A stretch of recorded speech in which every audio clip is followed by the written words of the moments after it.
Quelque part sur le littoral atlantique, l'opération se déroule à l'abri des regards, juste sous cette barge, ballottée par les vagues. Impossible pour nous de filmer de plus près le navire, sous lequel des plongeurs posent les derniers mètres d'un câble sous-marin de communication. Même le responsable du projet se tient à distance. Aujourd'hui, c'est l'opération la plus critique. C'est aussi la concrétisation de 3 ans de travail. Un projet de poste de câble sous-marin, ça prend 3 à 4 ans. Long de 6600 km, le câble Amitié, c'est son nom, va relier les États-Unis au Royaume-Uni et à la France. Il sera connecté ici, au milieu des pins, via cette petite trappe.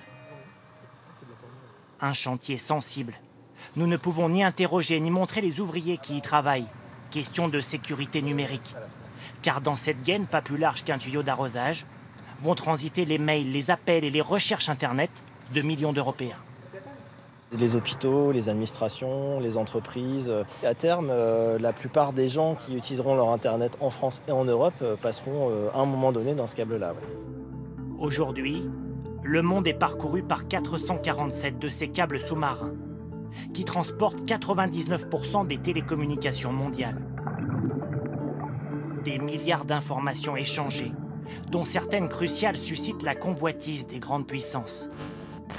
En 2013, Edward Snowden révèle que la NSA, l'agence de renseignement américaine, espionne les câbles sous-marins. Il y a quelques jours, des journalistes danois arrivent au même constat. Les communications d'Angela Merkel et d'autres dirigeants auraient été espionnées par les États-Unis. Ce n'est pas acceptable entre alliés. Il n'y a pas de place entre nous pour le soupçon. La France condamne publiquement. Pourtant, notre pays lui aussi intercepte les communications par câble. C'est permis par la loi. Peut être autorisée aux seules fins de défense et de promotion des intérêts fondamentaux de la nation, la surveillance des communications qui sont émises ou reçues à l'étranger. Une base légale et selon nos informations des moyens financiers qui ont permis à la DGSE d'embaucher il y a une dizaine d'années 800 personnes pour surveiller les câbles. Au téléphone, un ancien responsable raconte.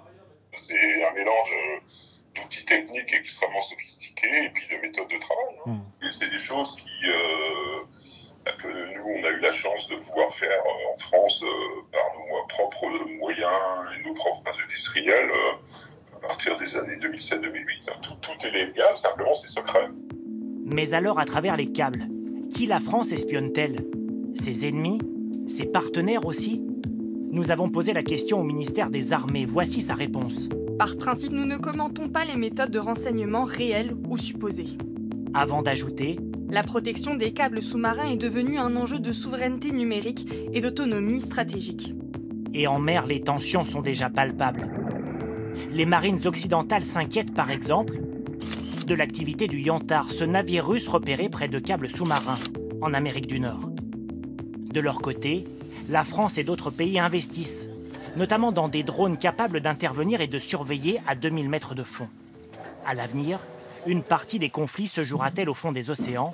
Probable, selon cette spécialiste. Si on porte atteinte par exemple au câble qui dessert un État, on le limite, en tout cas on limite son interaction avec le reste du monde. Même s'il n'y a pas d'action revendiquée, offensive sur ces câbles, il y a effectivement en tout cas une montée en puissance des grandes puissances sur ce sujet.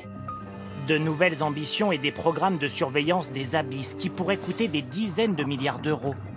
Par leurs étendues et leur profondeur, les fonds marins sont des territoires que l'homme ne peut aujourd'hui ni maîtriser, ni sécuriser.